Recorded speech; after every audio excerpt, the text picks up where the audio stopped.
Hi everybody, I'm High Priestess Autumn Phoenix and welcome to Weekly Witch Chat. Tonight's topic is a full moon, and tonight we are going to be talking about 10 ways you can celebrate the full moon with your child. The full moon is full 3 days before and 3 days after the actual date. So tonight is still a full moon. We are just coming off of Ostara, which is the witches' Easter, our Sabbath, the first day of springtime. Let me tell you very quickly where you can find me on social media. Find me on Facebook at Magically Blessed. Find me on Instagram at Autumn_Phoenix1. Find me on YouTube at Autumn Phoenix. Follow me on Twitter at Priestess Autumn. Follow me on Periscope at Autumn Phoenix. When the moon is full, the goddess is at the height of her power. All witchcraft can be conducted. Every spell, ritual, curse, or hex can be done on this night. There are no limitations except for the ones you put on yourself. But if you are a witch and you have children, you can work with them in the craft. So I have 10 ways you can go about doing just that. Number 1, you can make moon rocks. This do-it-yourself gets kids to think about the surface of the moon way beyond what they see standing on Earth. You might want to invite your child to place their moon rocks on the altar. Allowing children to contribute items to the house altar makes them feel included and helps remind them to think about everyday life in a spiritual way. You make moon rocks by getting rocks from outside and decorating them. You know, kids are very creative. They can decorate a rock or how they see the moon or how they would like to see the moon and put that on the altar. The second way, you can tell a story. Every single culture in history in the whole entire world tells stories about the origin or the power of the moon. You might want to choose a new story every single month when the moon is full. It's a good tradition to teach ideas and comparative spiritual thought to help your children think beyond what they may learn in everyday school. That's the big reason why witches homeschool their children, because basic education is just not working out for them, and they want their child to be able to think outside the box and, more importantly, think for themselves. So going on to number 3, you can bake cookies.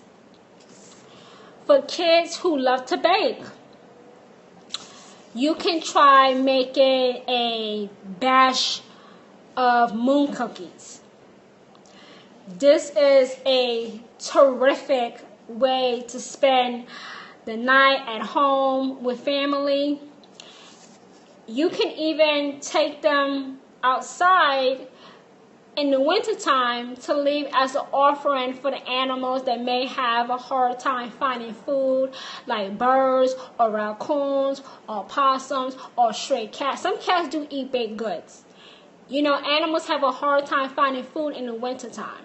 So offering them food, giving back to nature so they won't starve and they will have some, fat in them to survive the winter, is helping kids to learn to care for nature, that they themselves are a part of nature. The fourth thing is by charging crystals. Let me tell you something though. You can go to your local wood shop, if you have it in your neighborhood, and let the kids pick out a crystal. Now listen, most stores display the less expensive crystals in open boxes where kids can browse, touch, and look at them. You want to encourage them to use their intuition to pick out a crystal. On the night of a full moon, if you're able to see the moon, if it's not cloudy, you can show them how to leave the crystal in the moonlight to charge. You don't have to let your kids buy a crystal like diamond, emerald, or rubies. Those crystals are in the very many hundreds of dollars, sometimes thousands of dollars. A simple crystal can be something like clear quartz, rose clear quartz crystal, or amethyst. Those are inexpensive, but you don't want, if you can afford diamonds or rubies, and some wood shops do sell them, then by all means you can buy them, but just be aware that those crystals are rare and therefore extremely expensive. So you probably don't want your child walking around school with diamonds and rubies, because they're probably gonna, get jumped and have it stolen. So just to keep things easy for you guys, and even if your child does lose the crystal, you might just want to buy them a clear quartz crystal, because it's so inexpensive, and clear quartz crystals can take the place of any crystal that you do not have. Number 5, moon magic. You could do a small spell to introduce the concept of moon magic.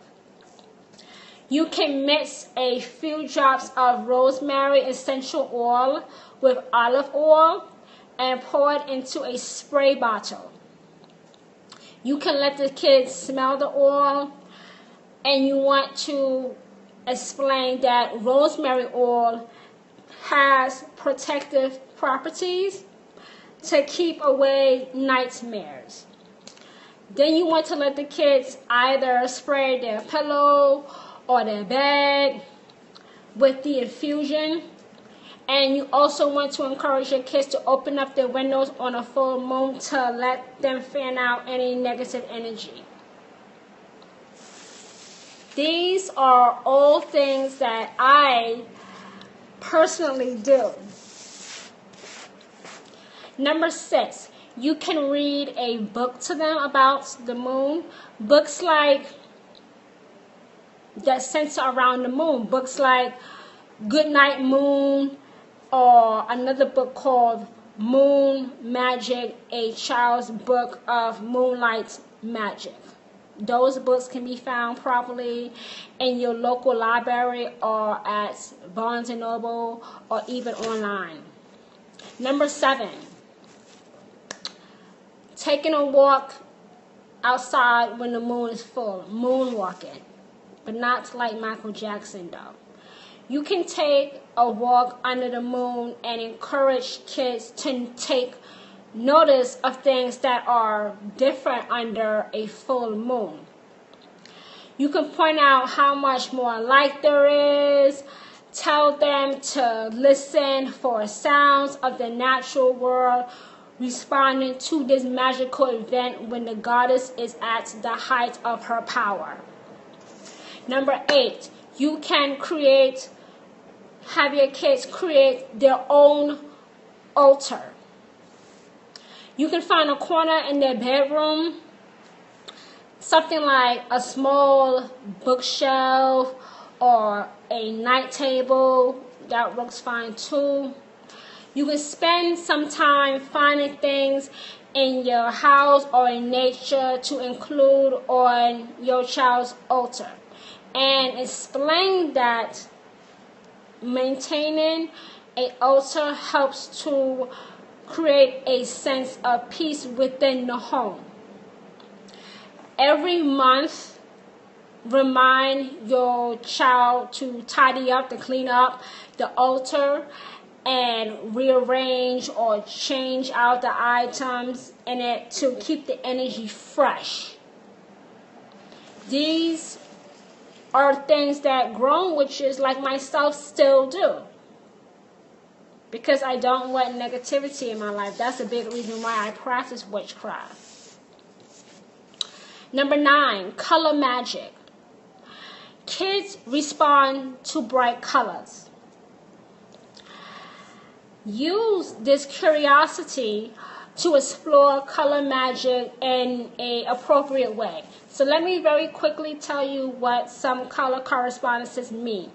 The color white represents healing, peace, and the truth. The color black represents protection and banishing. The color blue represents tranquility, protection, and healing. The color red represents strength, energy, and passion. The color pink represents love, friendship, and harmony. The color gold represents wealth, abundance, and connection to the divine. You can use those colors however you feel is best for your child. Number 10, magic potions. You can pull out your essential oils for the older kids and your herbs for the younger kids. Tell each child to come up with an intention for this particular moon phase. It can be something like getting better grades or being nicer to other kids. Then teach them which herbs and oils correspond to the intentions. Let them mix and match. So those are 10 ways you can celebrate the full moon with your child. Let me again tell you where you can find me on social media. Find me on Facebook at Magically Blessed. Find me on Instagram at Autumn_Phoenix1. Find me on YouTube at Autumn Phoenix. Find me on Twitter at Priestess Autumn. And find me on Periscope at Autumn Phoenix. Thank you, everybody, for joining me. And I will be speaking to you guys shortly. Bye, everybody.